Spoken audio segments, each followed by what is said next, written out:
16 कन्याएं हैं, वो सब अपने पतिदेव के साथ में। तो आपने देखा होगा कि हमारी भी अगर 2-4 पुत्री होती हैं, अब सबको जो पति मिलते हैं अपने योग्य के अनुसार मिलते हैं। कोई साइकिल पर चलते हैं, कोई मोटरसाइकिल पर चलते हैं, और कोई रिक्शा में आ जाते हैं, तो कोई 4 व्हीलर में आ जाते हैं।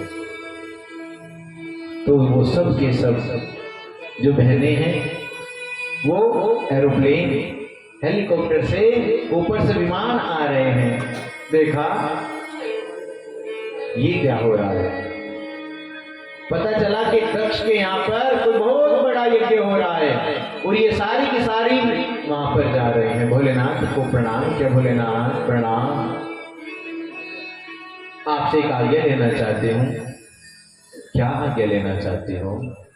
मेरे पिता के यहाँ पर एक बहुत बड़ा यज्ञ हो रहा है, और मैं चाहती हूँ कि मैं उस यज्ञ में चली जाऊं। क्या कोई हमारे यहाँ निमंत्रण आया है? कि नहीं भोलेनाथ, निमंत्रण तो कोई नहीं आया। तो फिर क्यों जाना चाहती हो?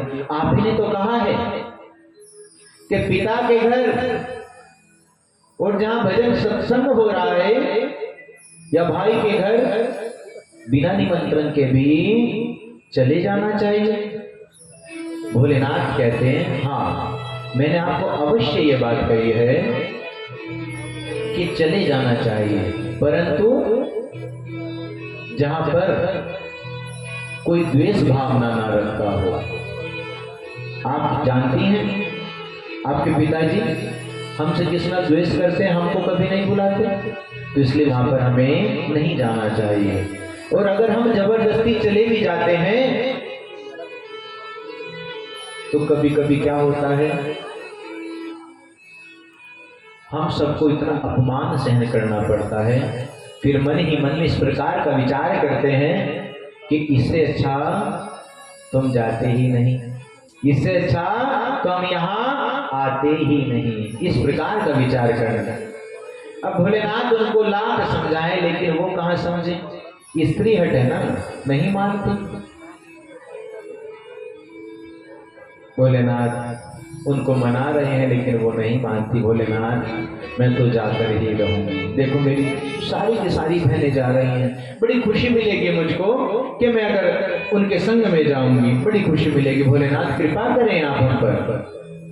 भोलेनाथ ने कहा जब इतना जिद कर ही रही हो तो ठीक है। साथ में नंदी जी को भेज दिया।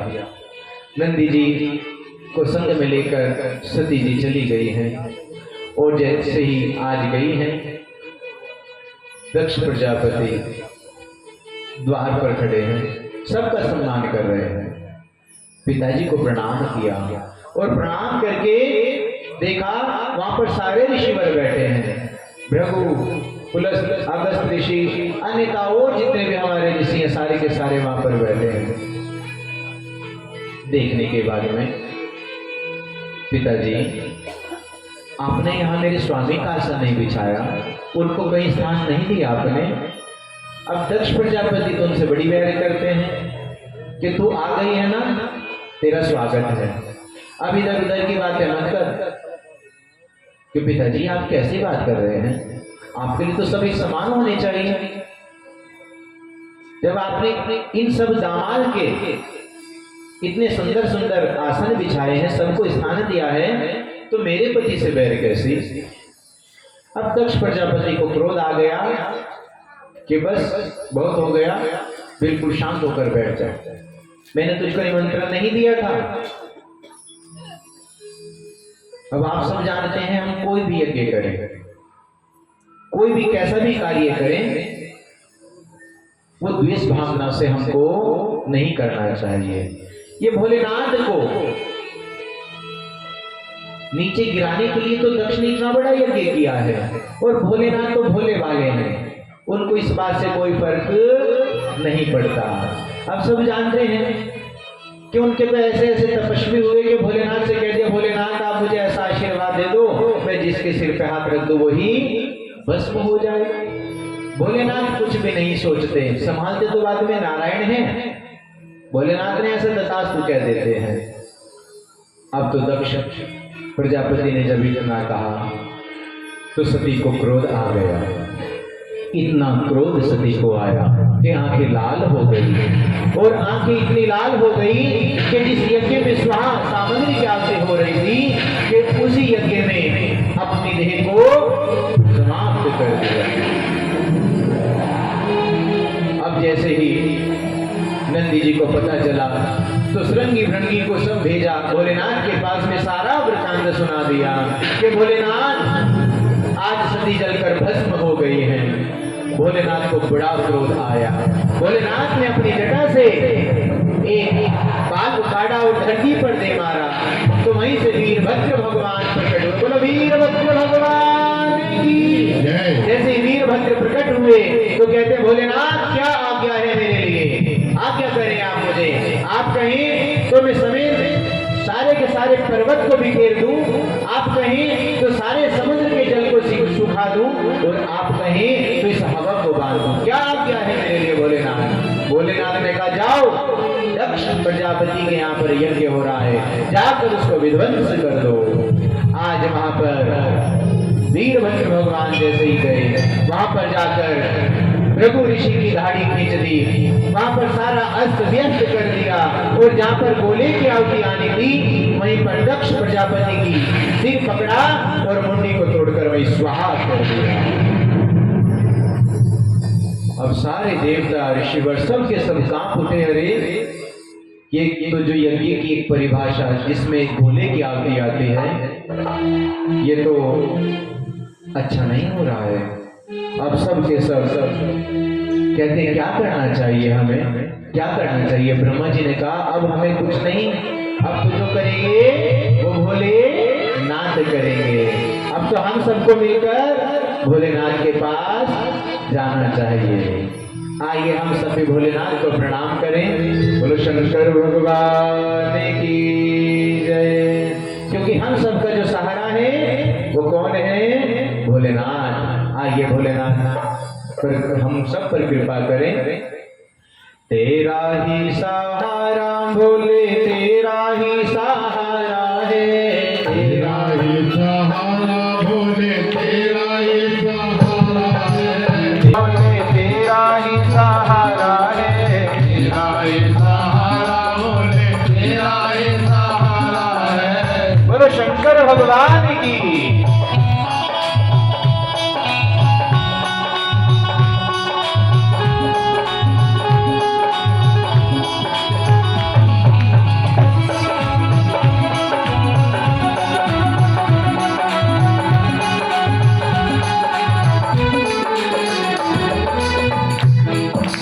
चंद तेरे शीश पर गंग जटाओं में, चंद तेरे शीश पर गंग जटाओं में, चंद तेरे शीश पर गंग जटाओं में, चंद तेरे शीश पर गंग जटाओं में। हम भी भोले बैठे तेरे प्यार की छाँव में, हम भी भोले बैठे तेरे प्यार की छाँव में। तेरे बिन भोले यहाँ, तेरे बिन भोले यहाँ कौन हमारा है। तेरा ही सहारा भोले, तेरा ही सहारा है, तेरा ही सहारा भोले, तेरा ही सहारा है। तेरा नाम भोले हमें जान से भी प्यारा है। तेरा नाम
भोले तेरे से ही शान है,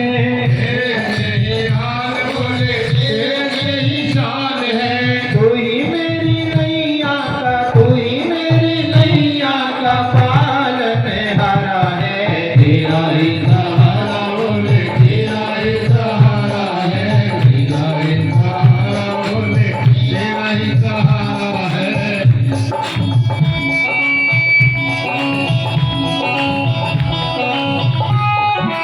जगत में भोले तेरी छवि मत वाली है, जगत में भोले तेरी छवि मत वाली है, जगत में भोले तेरी छवि मत वाली है, जगत में भोले तेरी छवि मत वाली है। राम नाम मुख से, राम नाम मुख से बहती रस धारा है, तेरा ही सहारा भोले, तेरा ही सहारा है, तेरा ही सहारा भोले, तेरा ही सहारा है, तेरा ही सहारा भोले, तेरा ही सहारा है। तेरा नाम भोले हमें जान से भी प्यारा है, तेरा नाम भोले हमें जान से भी प्यारा है, तेरा ही सहारा भोले, तेरा ही सहारा है, तेरा ही सहारा भोले, तेरा ही सहारा है, तेरा ही सहारा भोले, तेरा ही सहारा है। गुरु शंकर भगवान की जय। अब भोलेनाथ से सबने स्तुति की। भोलेनाथ ने कहा, बड़े दयालु हैं भोलेनाथ। चलिए, अब भोलेनाथ को सब के सब देवता वहां पर लेकर चले गए हैं। आज भोलेनाथ ने कहा कि जाओ जंगल की ओर, जो भी सबसे पहले आपको पशु पक्षी जो भी मिले उसका शीश ले आओ। तो वहां पर क्या मिले हैं? बकरा मिला है। बकरे का शीश लेकर आ गए और दक्ष प्रजापति को बकरे का शीश लगाया गया। और जैसे ही दक्ष प्रजापति को बकरे का शीश लगाया गया तो सर्वप्रथम आवाज क्या निकली? बम बम बम बम बम। सर्वप्रथम यही आवाज निकली है। नमः शिवाय। ओम नमः शिवाय। ओम नमः शिवाय। ओम नमः शिवाय।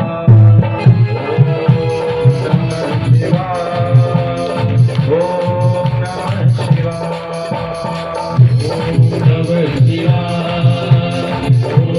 नमः शिवाय। बम बोले बम बोले बम बम बम। बम बोले बम बोले बम बम बम। बोले बम बोले बम बोले बम। बोले बम बोले बम बोले बम। बम बोले बम बोले बम बोले बम। बम बोले बम बोले बम बोले बम। बोले बम बोले बम बोले बम। बोले बम बोले बम बोले बम। यही वो मंत्र है, यही वो मंत्र है, यही वो तंत्र है। प्रेम से भजो सारे बम बम बम। बोले बम बोले बम बम बम। बम बोले बम बोले बम बम। जय हो भोले बाबा। बोले बम बोले बम बोले बम बोले बम।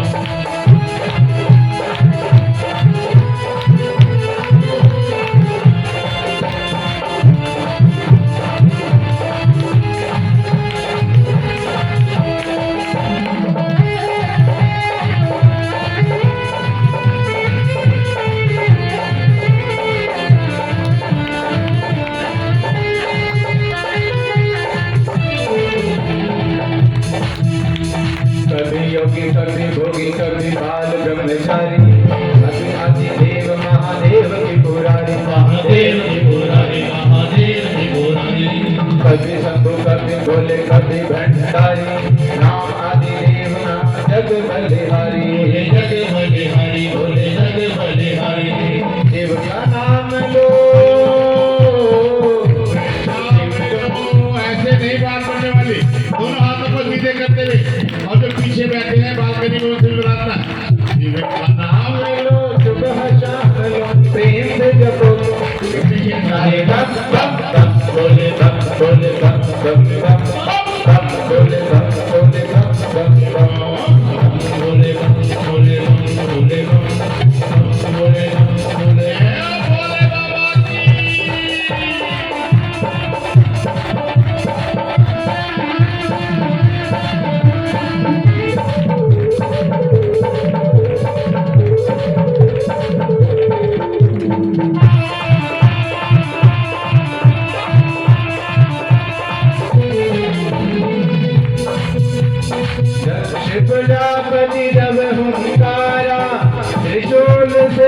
से उतारा।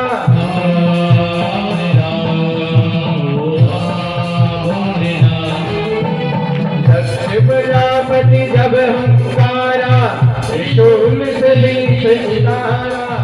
माँ की मामी होश में आयो, बकरिका जब शीश लगायो। बकरिका तब शीश लगायो, बकरिका तब शीश लगायो। आशुतोष बोले बाबा भाई बरतन, आशुतोष बोले बाबा बोले बम बम बोले बम बोले बम बोले बम बम बोले बम बोले बम बम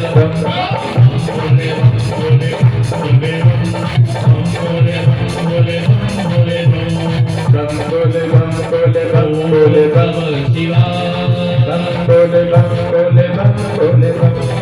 ओम नमः शिवाय, ओम नमः शिवाय, ओम नमः शिवाय, ओम नमः शिवाय, ओम नमः शिवाय।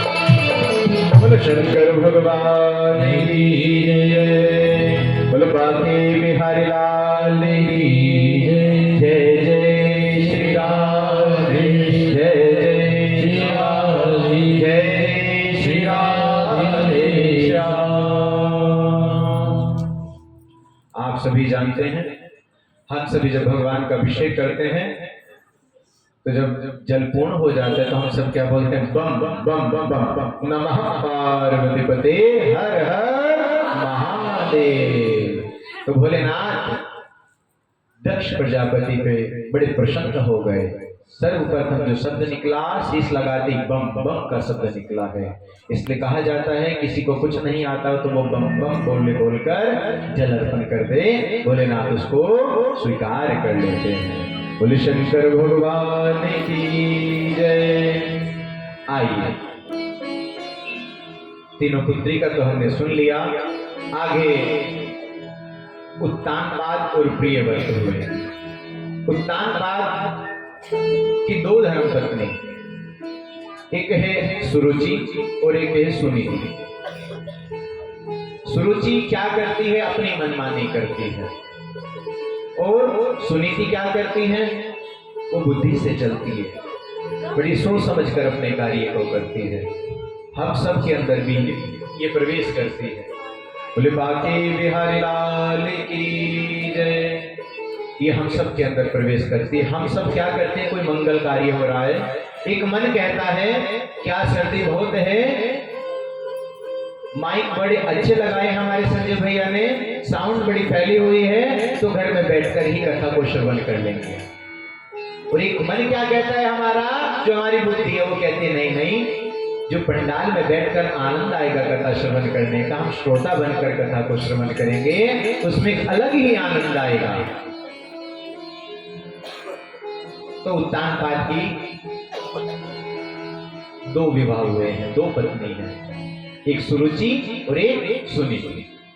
ये जो सुनीति है ये बड़ी है, इनके कोई भी संतान अभी तक नहीं हुई है। उत्तानपाद के, उत्तानपाद के कोई भी अभी तक संतान नहीं हुई। अब सुनीति कहती है आप कई वर्ष बीत गए हैं, इससे अच्छा आप कोई दूसरा विवाह कर लें। क्या आप भी ऐसा कह सकती हैं अपने स्वामी को कि मैं आपको खुश नहीं रखती, मैं आपको प्रसन्न नहीं रखती, मैं आपसे बड़ा क्रोध करती हूँ, आप दूसरा विवाह कर लें? आप तो ऐसा बोलेंगे कि आकर तो दिखाए, परछाई भी दिख जाए तो हम दीवार में भी थ्रेड लगा देंगे। तो वो कहती है कि आप दूसरा विवाह कर लो। उनके आग्रह करने पर उन्होंने सुरुचि के साथ में विवाह किया। अब सुनीति बड़ा तप किया करती थी, इतना तप करती थी कि भगवान बड़े प्रसन्न हो गए। अब जब सुरुचि घर आई उस महल में, तो उन्होंने कहा ये कौन है? कि ये मेरी धर्म पत्नी है, इसको बाहर निकालो तब मैं यहां पर रहूंगी, कि मैं अपने सौतन के साथ नहीं रहूंगी। अब एक जंगल में कुटिया में रहने लगी है सुनीति। सुरुचि उस महल में रहने लगी। अब उस कुटिया में रहते रहते भी वो भगवान का भजन करते, भगवान का तप करते। एक दिन भगवान नारायण उनसे प्रसन्न हो गए उनके तप से, तो साक्षात एक ब्राह्मण का रूप लेकर आए। और जैसे ही ब्राह्मण का रूप लेकर आए तो उनको कहा कुछ मांग लो, कुछ मांगना चाहते हो? कि नहीं प्रभु, बस क्या मांग? नहीं, मैं आपकी तपस्या से बड़ा ही प्रसन्न हूं। अगर प्रभु कुछ देना ही चाहते हो तो मेरी सोतन के भी कोई संतान नहीं है, बस आप ऐसा आशीर्वाद दे दो उसके संतान हो जाए, कि उसके तो हो ही जाएगी लेकिन तुम्हारे भी संतान होगी, ये आशीर्वाद मैं देता हूं। ऐसा आशीर्वाद देकर वो पंडित जी महाराज चले गए। इसलिए कहा जाता है कभी भी ब्राह्मण का अनादर नहीं करना चाहिए। जाने अनजाने में भी केवल जो ज्ञान पुराण को सुनने में, कथा को श्रवण करने में, शमशान में जब जाते हैं वहां पर रहता है। अगर यही ज्ञान परमानेंट रह जाए तो ये वाद विवाद का चक्कर ही खत्म हो जाए। जाने अनजाने में भी हमसे ब्राह्मणों के प्रति पाप हो जाता है। ज्यादातर कहा कि जब शादी विवाह होते हैं 100 में से कोई 5 ही घर ऐसे होंगे जो बड़ा सम्मान देकर ब्राह्मण देवता को आमंत्रित करते हैं। अन्यथा पंडित जी को क्या कहते हैं? पंडित जी आप तो बहुत खर्चा कराते हैं। वो ये नहीं देखते कि इतनी बड़ी आप शादी विवाह कर रहे हैं, आपके यहाँ पर सबसे पहली बात तो फोटोग्राफर वाले भैया ये नहीं छोड़ते। ये कहते हैं पंडित जी थोड़ा सा मुहूर्त को और लेट कर देना, 5 फोटो और रह गए। सबसे ज्यादा लेट करते हैं ये फोटोग्राफर वाले भैया भी। रात्रि में हम तो सोचते हैं कब विवाह का मुहूर्त है भाई, करने दो, कि पंडित जी 5 फोटो और रह गए, बस 5 में। और जब ये आते हैं ना फेरों के पास में अपना कैमरा लेकर, पंडित जी कितनी देर में पूर्ण कर दोगे, तो सबसे बड़ा हाथ इनका भी रहता है। तो वहां पर हम क्या करते हैं, पंडित जी महाराज को कहते हैं पंडित जी आप 11 बजे आ जाना, मंडा है। पंडित जी 11 बजे आ गए तो पंडित जी की कोई सुध नहीं देता। पंडित जी बैठे रहो, अभी बैठे रहो, अभी थोड़ा सा बच्चे वहां पे वस्त्र बदलने गए हैं, नहाने के लिए गए हैं। पंडित जी को बिल्कुल फ्री समझते हैं कि पंडित जी आपको कहा तो था 2 दिन आप बिल्कुल फ्री रहना, केवल हमारे काम के लिए फ्री रहेंगे आप। ऐसा होता है या नहीं? मैं अपनी तरफ से तो आपको कोई बात नहीं बता रहा। देखिए ये कुछ बातें आप अगर आपको अच्छी लग जाए, आप उनको अपने हृदय में उतार लेंगे तो आप सबका कल्याण होगा, जनमानस का कल्याण होगा इसी से। ऐसा नहीं कि हम ही, जो भी ब्राह्मण आए, ब्राह्मण का छोटा सा बालक भी हमारे लिए पूजनीय होता है, इसलिए कभी उनका अनादर नहीं करना चाहिए। तो पंडित जी महाराज को बुला लेते हैं। जब फेरे होते हैं तो संस्कार के समय में पंडित जी किस समय का मुहूर्त है, बड़ी जोर देते हैं मुहूर्त पर, पंडित जी मुहूर्त बताओ। अब पंडित जी ने कहा भाई शाम के 6 बजे का मुहूर्त है। पंडित जी उस समय तो बारात में नहीं निकलेगी, आप 6 बजे मुहूर्त की बात कर रहे हो, कोई और निकालो मुहूर्त, इसके बाद तो नहीं है। पंडित जी फिर उपाय बता दो कुछ, कि चलिए भाई हम आपका संकल्प करा देंगे। अब पंडित जी महाराज रात्रि में शादी में गए, और रात्रि में शादी में जाने के बाद पंडित जी महाराज को कोई भी नहीं पूछ रहा पंडित जी आपने कुछ खाया या नहीं। पंडित जी की किसी को याद नहीं। जब बिल्कुल फेरों का समय आया, पंडित जी कहाँ रह गए आप? भाई मैं यहीं पर बैठा हूँ। अब पंडित जी महाराज आए तो वो क्या करते हैं कि कुछ सिक्के दे दो, कुछ 10-10 के 20-20 के नोट दे दो।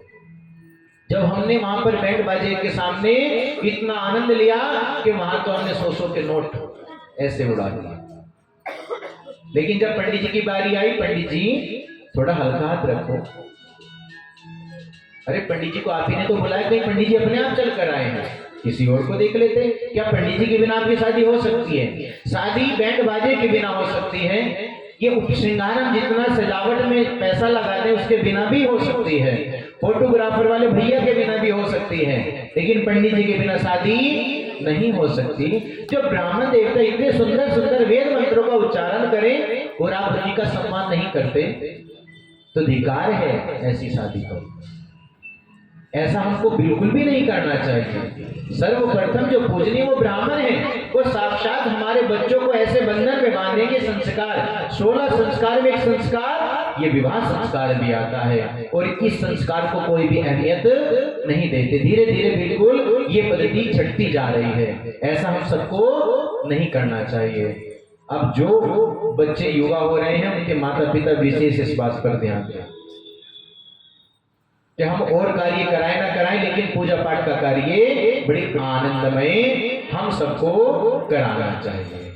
अब यहाँ पर एक दिन ये उत्तानपाद जी जंगल की ओर निकले हैं और जंगल की ओर निकलते हुए रास्ता भटक गए तो ये कहां पर सुनीति की कुटिया में चले गए।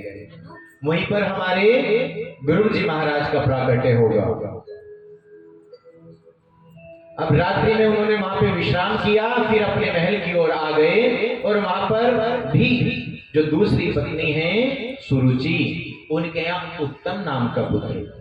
और यहाँ पर कौन आए हैं? दुर्ग जी महाराज। आप सभी उनकी कथा को अच्छे से जानते हैं, ये बड़े ही ज्ञानी हुए हैं। 5 वर्ष की आयु में इन्होंने प्रभु को प्राप्त कर लिया। हम तो 50 वर्ष की आयु में भी प्रभु को प्राप्त नहीं कर पाते। अब इनका जन्म हुआ। जन्म होने के बाद सुनीति के पुत्र का नाम दुर्ग जी रखा गया, सुरुचि का पुत्र का नाम उत्तम रखा गया।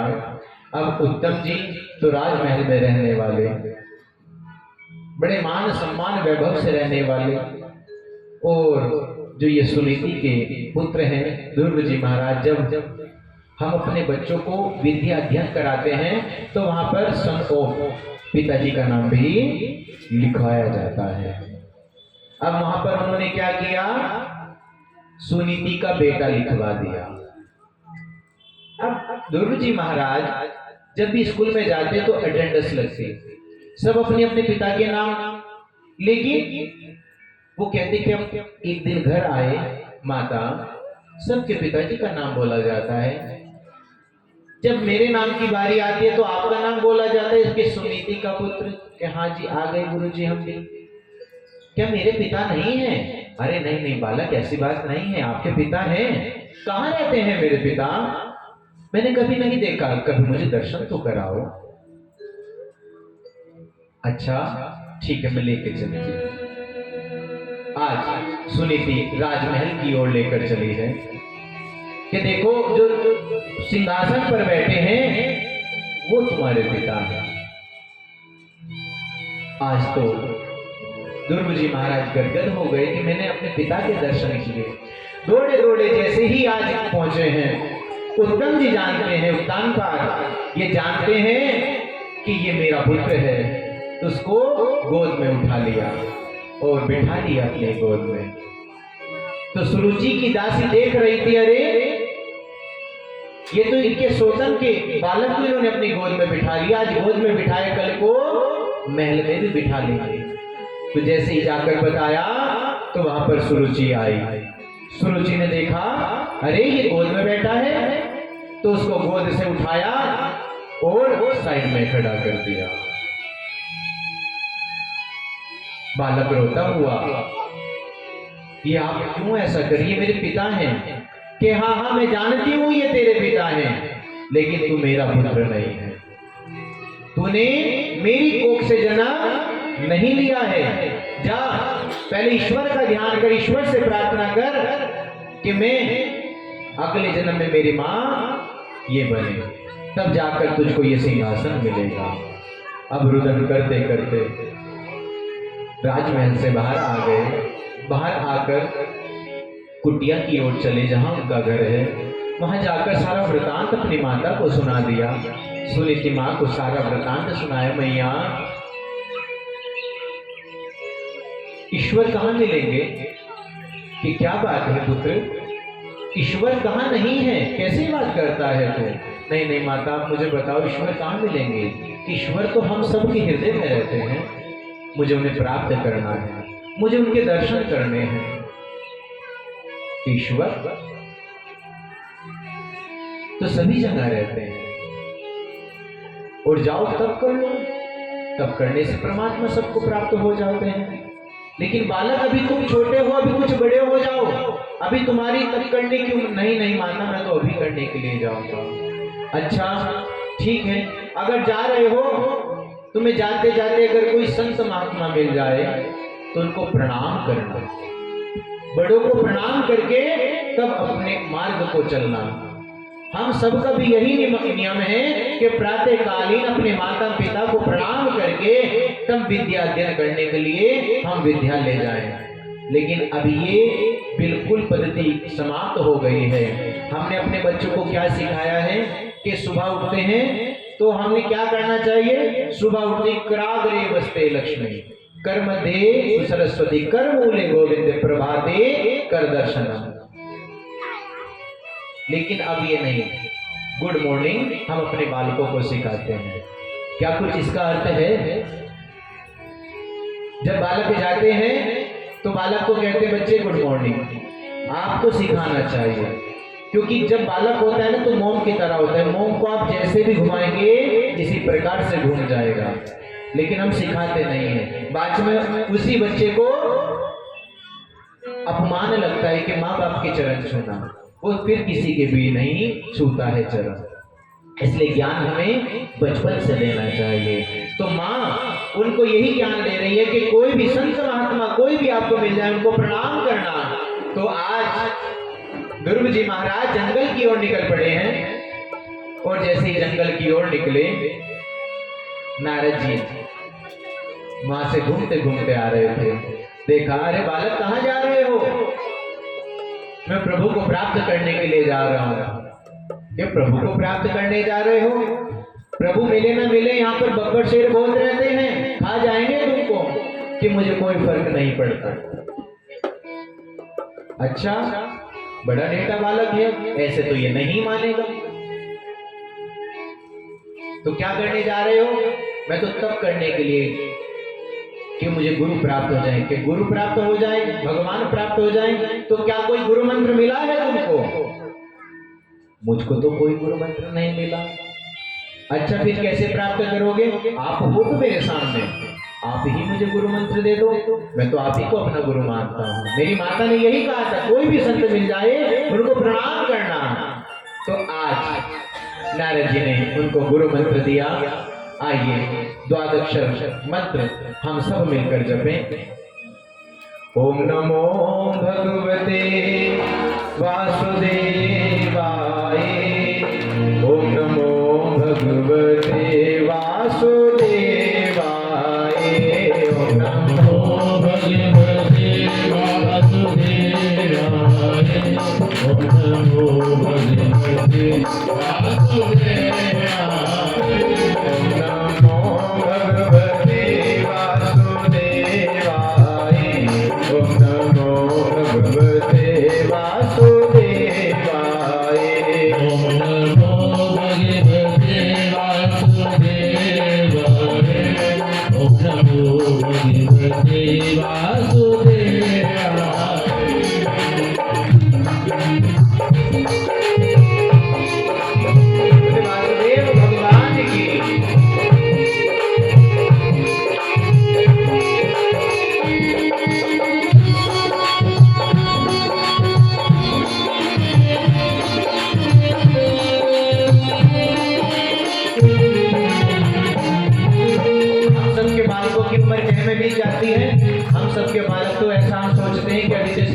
कूदने की उम्र है, और अभी कहाँ इसको भक्ति में बढ़ा रहे हो। खेलने खाने में बीता बचपन तेरा, खेलने खाने में बीता बचपन तेरा। खेलने खाने में बीता बचपन तेरा। खेलने खाने में बीता बचपन तेरा। आया यौवन बीते वासना ने घेरा। आया यौवन बीते वासना में घेरा। छोड़ कर सीधे राह उल्टे राह क्यों जाए। छोड़ कर सीधे राह उल्टे राह क्यों जाए। ओम नमो भगवते वासुदेवाय। ओम नमो भगवते वासुदेवाय।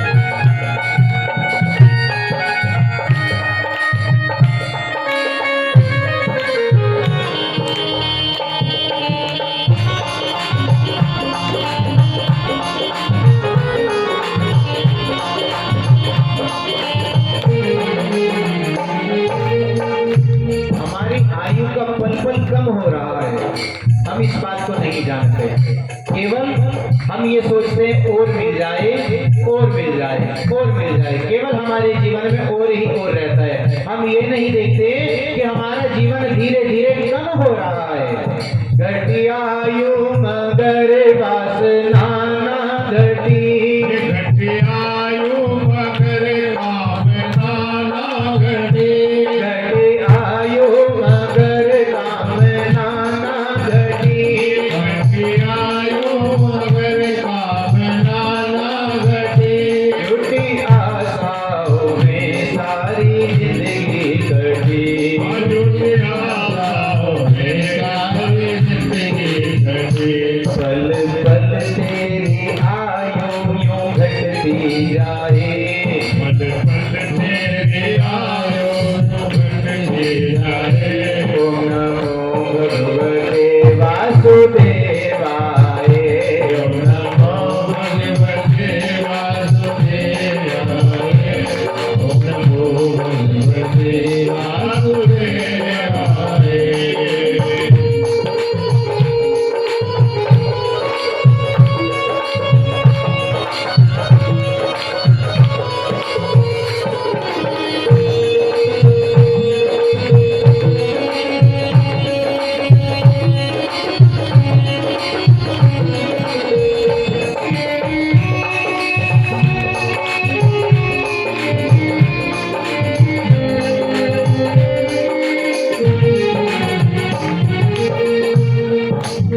हम सब जानते हैं 84 लाख योनि है, और हम क्या यहाँ पर आने के बाद भी उस परमात्मा का ध्यान नहीं करते।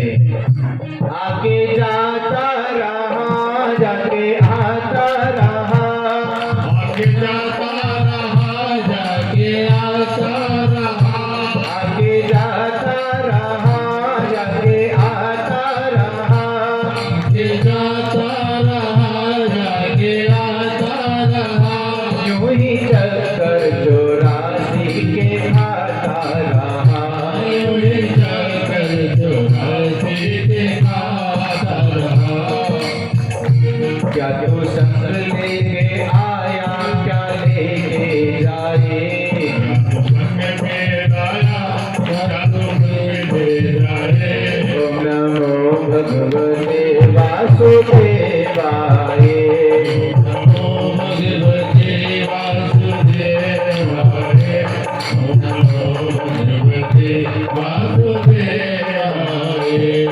नमो भगवते वासुदेवाय, ओम नमो भगवते वासुदेवाय, नमो भगवते वासुदेवाय,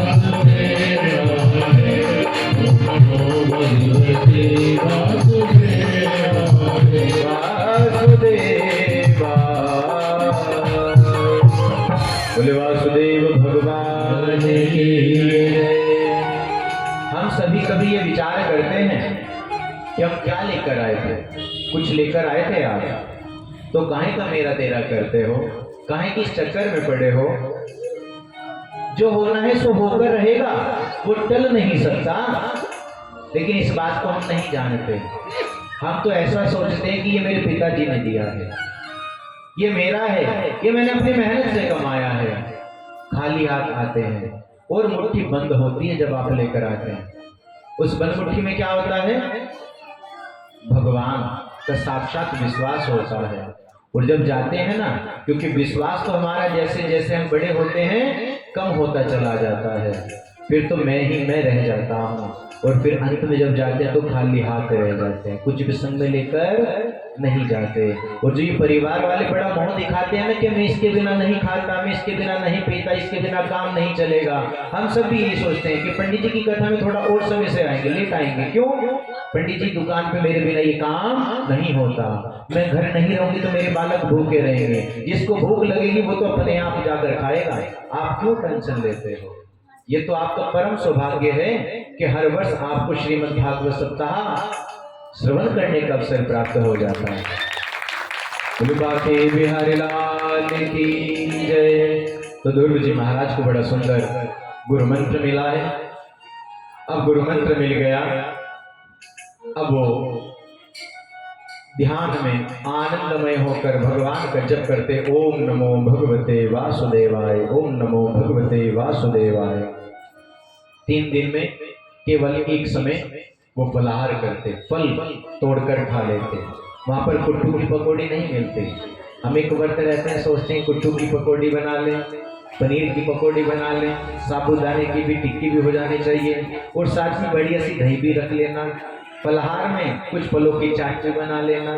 हम तो एक दिन के व्रत में इतना सारा व्यंजन बना देते हैं।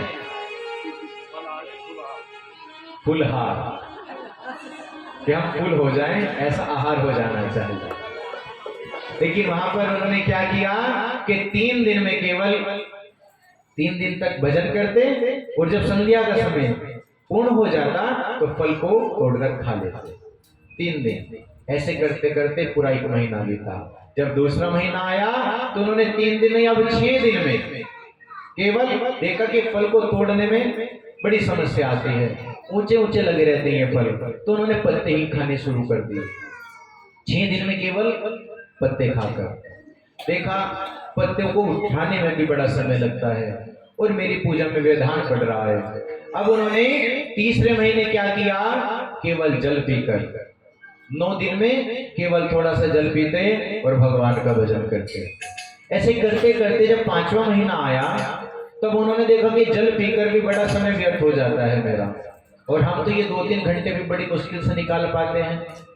अगर कुछ सीखना है तो 5 साल के उस बालक से सीखो, कि जो भगवान की प्राप्ति के लिए कितना भगवान का तप कर रहा है, कि मुझको पानी पीने में भी समय मेरा व्यर्थ हो जाता है। तो जैसे ही 5वां महीना आया, अब जल भी छोड़ दिया। अब सोचा कि अब तो मैं केवल वायु को पीकर रहूंगा। अब जैसे समय धीरे धीरे बढ़ता गया तो वायु को पीने लगे, तो सारे ब्रह्मांड में हाहाकार मच गया। देवता देखने लगे, अरे हमें सांस नहीं आ रहा है, हमें सांस नहीं आ रहा है। भगवान नारायण के पास में गए, भगवान नारायण से प्रार्थना की, हे प्रभु रक्षा करो, ये क्या हो रहा है, हमें सांस नहीं आ रहा है। कि तुम चिंता मत करो, मेरा ही भक्त मेरा तप कर रहा है, मैं जाकर देखता हूँ। तो भगवान साक्षात नारायण उनके सामने खड़े हैं, और वो आंखें बंद करके बैठे हैं, और भगवान के नारायण का मन ही मन में दर्शन कर रहे हैं। भगवान ने देखा रे मैं इसके सामने खड़ा भी आंखें खोलकर देखता ही नहीं, ऐसी क्या बात है। देखा भगवान ने अंदर हृदय में जाकर, अरे ये तो मेरा दर्शन कर रहा है हृदय में। जब तक हृदय का दर्शन हो रहा है तो इसको बाहर में खड़ा हुआ नहीं दिखने वाला। तो भगवान हृदय से अदृश्य हुए, तो झटपटाकर आंखें खुली तो देखा साक्षात भगवान नारायण खड़े हैं, जिनका हृदय में दर्शन कर रहे थे। तो भगवान नारायण का बड़ा सुंदर दर्शन कर रहे थे और प्रणाम किया उनको। उनको और कुछ भी नहीं आता, किसी प्रकार की कोई स्तुति नहीं आती। शांतकारं भुजगशयनं पद्मनाभं सुरेशं विश्वधारं गगनसदृशं मेघवर्णं शुभांगं लक्ष्मीकान्तं कमलनयनं योगहृदयानगम्यं वन्दे विष्णुं भवभयहरं सर्वलोकैकनाथं।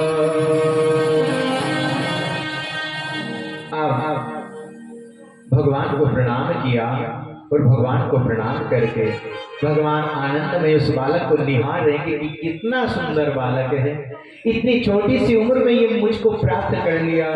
भगवान आज गदगद हो गए हैं, अब उनको कोई ज्ञान नहीं है। तो भगवान ने कपोलों से अपना शंख लगाया, सशंख चक्रम सपीत कुंडलम सपीत वस्त्रम सरसे उपेक्षणम। जैसे ही वो शंख लगाया तो सारे के सारे वेद मंत्र उनको याद हो गए। इतने सुंदर वेद मंत्र याद हो गए कि भगवान की स्तुति करने लगे साक्षात ध्रुव जी महाराज। बोलो ध्रुव जी महाराज की, बोलो नारायण भगवान की। आप देखिए 5 साल के बालक ने प्रभु को दर्शन मिल गए, प्रभु को प्राप्त कर लिया। अब मन में वही अभिलाषा कि प्रभु तो मिल गए हैं। आज प्रभु ने आशीर्वाद दिया कि जाओ। अब जैसे ही आज अपने घर की ओर आ रहे हैं, उत्तानपाद जी को पता चला कि मेरे पुत्र ने नारायण को प्राप्त कर लिया है। तो साक्षात उत्तानपाद जी ने उनको साथ में लेकर गए और उनको साथ में ले जाकर आज राज सिंहासन पर बिठा दिया उनको, कि आज से राज्य आप उत्तराधिकारी होंगे और मैं अब तप करने के लिए जा रहा हूं। उत्तानपाद जी तप करने के लिए चले गए। आज से सारा का सारा राज्य वो संभालने लगे।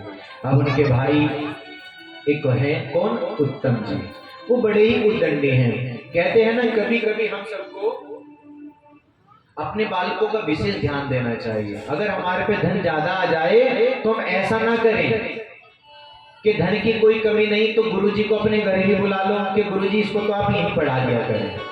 जब तक बालक परिश्रम नहीं करेगा उसको कैसे पता चलेगा कि हमारे माता पिता ने इस धन को कैसे कमाया है। हम तो केवल व्यर्थ करने पे लगे हैं। ये विशेष ध्यान करना चाहिए। वे बड़े ही उद्दंडी हैं। ऐसे ही समय बीतता गया। धीरे धीरे जब समय बीता तो जब अंत समय आया है, ऐसा कहा जाता है कि भगवान ध्रुव जी ने मृत्यु पर भी विजय प्राप्त की है। जब भगवान अंतिम विमान आया है तो जब प्रभु ध्रुव जी महाराज जाने लगे तो वहां पर एक देवी खड़ी है कि आप नहीं जा सकते। क्यों नहीं जा सकते, क्या बात है? आपको सबसे पहले मुझे स्पर्श करना होगा। तो ऐसा कहा जाता है मृत्युन मूर्धनि परम तत्वा, कि मृत्यु के सिर पर पैर रखकर ध्रुव जी महाराज उस विमान में विराजमान हुए और प्रभु के धाम को चले गए। बोले बाके बिहारी लाल की जय। क्या हम भी मृत्यु पर विजय पा सकते हैं? हमें तो केवल विजय कहीं प्राप्त करनी है, तो इसने ये कार्य किया तो मैं इससे भी बढ़ चढ़कर ये कार्य करूंगा। केवल हमारे मन में तो एक द्वेष की भावना रहती है। अगर मां तो चाहती सुनीति तो वो ऐसा भी कह सकती थी कोई बात नहीं, तो इतनी मेहनत करना, इतना धन कमाना कि दूसरा महल बना लेंगे। उसने कहा नहीं नहीं, वो भी तुम्हारी माँ है, बड़ा सुंदर ज्ञान दिया है। और हमारे बालक को आज के समय में कोई कुछ कह दे तो माँ लड़ने के लिए चली जाती है, उसको अच्छी शिक्षा नहीं देती कि नहीं नहीं बालक नहीं लड़ा करते। तो ध्रुव जी महाराज यहीं पर आगे चलकर उत्तानपाद के भाई हैं प्रियव्रत जी। ये प्रियव्रत जी बड़े ही सुंदर हैं, बड़े प्रतापी राजा हुए, बड़े तेजस्वी राजा हुए हैं। एक बार सोचा कि रात्रि क्यों होती है, मन में उनके विचार आया कि रात्रि क्यों होती है। रात्रि में सोकर सब के सब अपना समय यूं व्यर्थ गवा देते हैं। मैं एक ऐसे रथ का, ज्योतिर्मय रथ का सृजन करूंगा कि पृथ्वी पर रात्रि होगी ही नहीं। इतना सुंदर एक रथ बनाया और बिल्कुल चमक रहा है जैसे सूर्य चमकते हैं। 7 दिन तक पूरे ब्रह्मांड की चक्कर लगाते रहे, परिक्रमा करते रहे। तो ब्रह्मा जी आए। ब्रह्मा जी ने कहा, अरे ये आप क्या कर रहे हो? हमें प्रकृति के साथ में कभी भी छेड़खानी नहीं करनी चाहिए, अन्यथा जिस प्रकार से केदारनाथ जी में आप सब जानते हैं कैसे हाहाकार मचा था, उसका कारण भी हम सब हैं। भगवान के दर्शन करने के लिए जाना चाहिए, लेकिन हम तो अपनी आनंद यात्रा करते हैं। वहां पर क्या होता है कि घोड़े खच्चरों पर बैठकर जाते हैं, इतने भारी भारी शरीर, वो बेचारे खच्चर उनके ऊपर बैठकर कहते हैं हम कहाँ गए थे? केदारनाथ जी गए थे, अमरनाथ जी गए थे। अरे आपने पशु को तो देखा नहीं कि बेचारे का उसका तो बिल्कुल चकनाचूर हो गया और तुम्हारी यात्रा कैसी लग जाएगी? प्लास्टिक की बोतलें, क्योंकि पिकनिक बनाने के लिए जाते हैं, यात्रा करने के लिए नहीं जाते। भगवान का दर्शन करने तो कोई 100 में से 2 ही भक्त जाते हैं, अन्य तो आनंद लेने के लिए जाते हैं उस यात्रा में। तो ब्रह्मा जी ने उनको कहा कि प्रकृति के साथ में कभी भी हमको छेड़खानी नहीं करनी चाहिए। ये दिन रात प्रभु की लीला है, इसके साथ आप छेड़खानी मत करो। ऐसा समझाया प्रियव्रत को। उन्होंने कहा ठीक है प्रभु, जैसी आपकी आज्ञा। फिर यहाँ पर पृथ्वी के 7 द्वीप 7 सागर इनकी रचना की गई। अंत में प्रियव्रत को वैराग्य हुआ और एक पुत्र को द्वीपों का अधिपति बनाकर सबसे पहले जम्बूद्वीप, इसके अधिपति बने आग्नेय और इनके 9 बेटे हुए। जिन्होंने पूर्वाचिति से विवाह किया, जम्बूद्वीप के 9 खंड किए और 9 पुत्र में बांट दिए गए। अजनाब खंड के नाभि थे। मेरे देवी से विवाह करके कोई संतान नहीं हुई तो पुत्रेष्टि यज्ञ कराया गया। प्रसन्न होकर भगवान ने कहा, क्या मांगना चाहते हो, मांग लो। ब्राह्मणों से कहा, आप बताओ कि क्या मांगना चाहते हैं, ये आप जैसा पुत्र चाहते हैं प्रभु। भगवान ने कहा कि अपने अंश से नाभि के पुत्र ऋषभदेव के रूप में ये प्रकट हुए हैं, जिनका विवाह इंद्र की बेटी जयंती के साथ में हुआ। ऋषभदेव जी के 100 पुत्र हुए। बड़े बेटे का नाम भरत। आप सब जानते हैं हमारे इन्हीं के नाम से भारतवर्ष पड़ा है। भरत जी के नाम से ये सर्वप्रथम पहले क्या बोलता था, अजनाब खंड, लेकिन इन्हीं के नाम से भारतवर्ष पड़ा है। अब ऋषभदेव जी बहुत ही ज्ञानी, रात्रि में ये अपने 100 के 100 बालक को लेकर बैठते और आधा घंटा या 1 घंटे का नित्य प्रति भगवान का भजन कीर्तन किया करते। बच्चों को अपने अच्छे अच्छे ज्ञान देते, कथा को श्रवण कराते। अब ऋषभदेव जी भरत जी को सारा का सारा राज्य सौंप कर चले गए हैं, भगवान का भजन करने के लिए जंगल की ओर चले गए हैं। और आज जैसे जंगल की ओर गए तो हम सब भी देखते हैं कि अगर हमें कोई संत मिल जाए तो हम क्या करते हैं कि चलिए संत बैठते हैं, कुछ इनसे 2-4 बातें कर लें इधर उधर की, तो हम क्या करते हैं, उनसे इधर उधर की बातें करने लग जाते हैं। और आज के कलयुग में संत महात्मा को सिद्ध कब माना जाता है, जब वो कोई चमत्कार करके दिखाएं। कहते हैं चमत्कार को ही नमस्कार किया जाता है। तो ऋषभदेव जी ने कहा, मैं इस चक्कर में पढ़ूंगा नहीं। वो तो ऐसे बैठ गए कि ये भीड़ लगने लग गई थी ऋषभदेव जी के पास में कि महाराज हमारा ये काम कैसे होगा, महाराज हमारा ये कार्य कैसे होगा। अब ऋषभदेव जी ने कहा, भगवान का भजन करो कि ऐसे बात नहीं बनेगी, कोई ऐसा उपाय बताओ जो आधे घंटे में ही प्रयोग करें और तुरंत हमारा काम बन जाए। कि भैया मेरे पास चमत्कार करना नहीं आता। तो जैसे धीरे धीरे भीड़ भी लगने लगी, अब तो वो पागल से हो गए। उन्होंने ऐसा अपना व्यवहार कर लिया कि मैं तो पागल हूँ, मैं कुछ नहीं जानता, मैं तो केवल हरि का भजन करूंगा।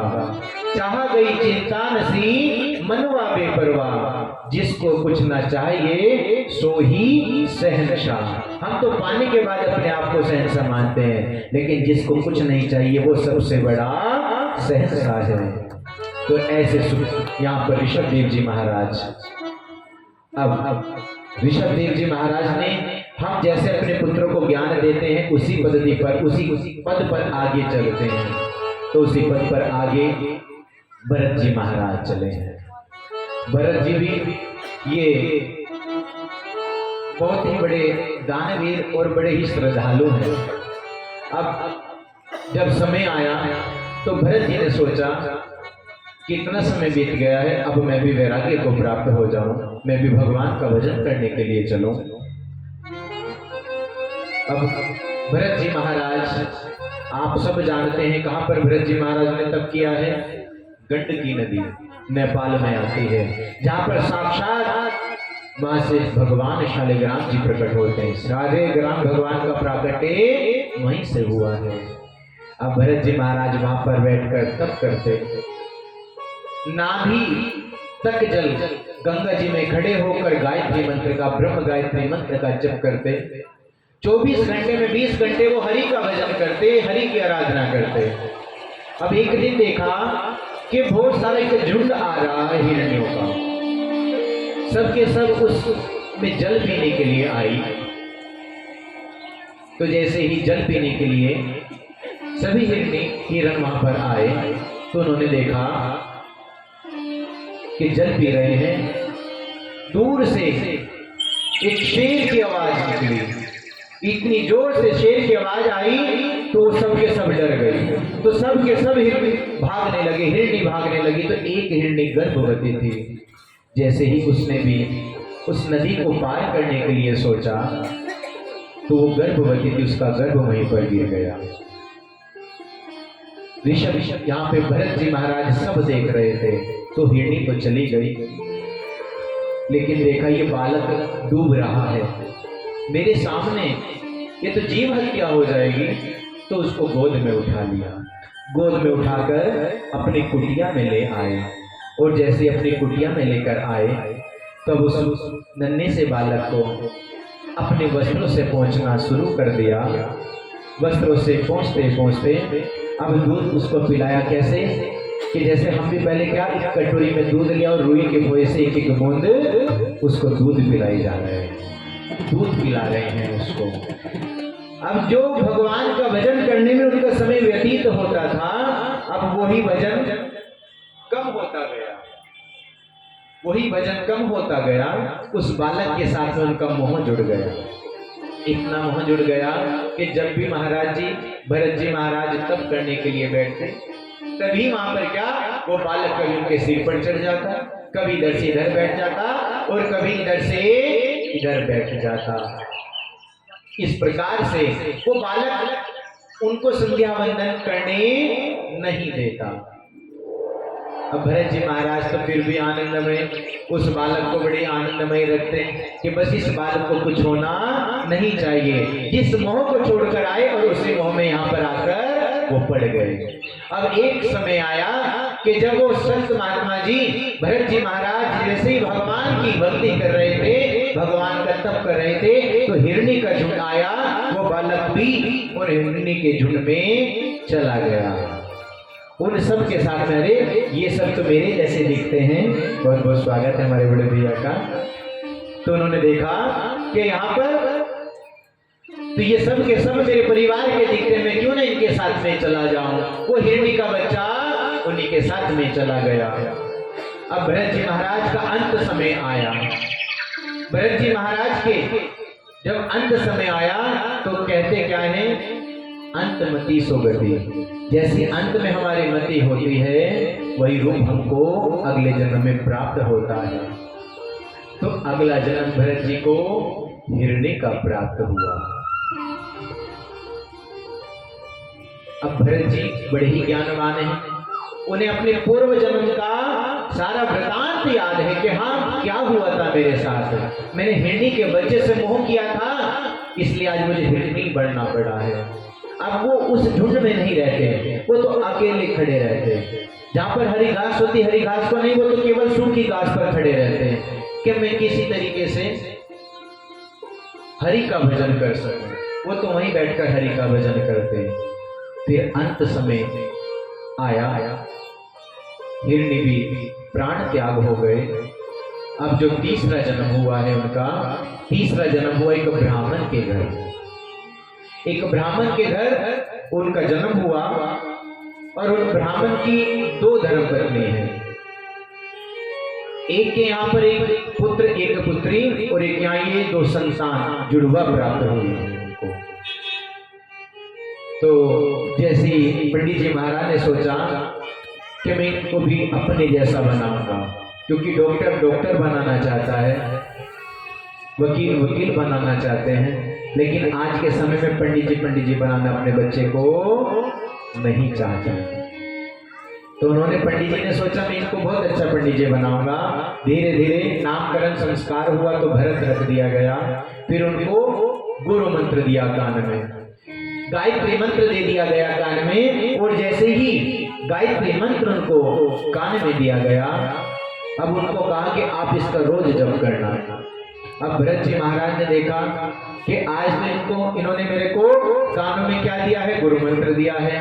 कल को ये कहेंगे जाओ सत्यनारायण भगवान की कथा भी करके आओ, कल को ये किसी और अनुष्ठान में भेजेंगे, और जिस चक्कर के फेरे में मैं पड़ा नहीं, अब फिर उसी में पड़ जाऊंगा। जब जब चक्कर में पड़े, बोले बाकी बिहारी लाल की जय, वृंदावन बिहारी लाल की जय, व्यास जी महाराज की जय।